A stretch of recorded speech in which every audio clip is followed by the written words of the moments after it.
News update के साथ मैं हूँ कैसे Dilawar Jadoon. Deputy district health officer Hasan Abdal doctor Naeem Akhtar का रहमान डेंटल क्लिनिक जारी का अखबार अचानक छापा। हम आपको अपडेट करते चलें कि deputy district health officer doctor Naeem Akhtar का रहमान डेंटल क्लिनिक जारी का अखबार अचानक छापा।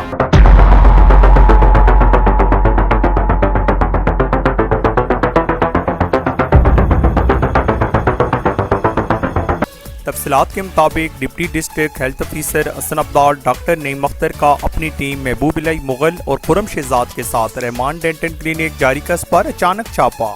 क्लिनिक में सफाई सुथराई के नाकिस इंतजाम और अनट्रेंड स्टाफ होते हुए मौका पर मौजूद सामान और आलात को कब्जे में लेते हुए चलान करके पंजाब हेल्थ केयर कमीशन को भिजवा दिया गया। कैमरामैन महबूब इलाई मुगल के साथ कैसर दिलावर जदून, शनासा टीवी, हसन अब्दाल।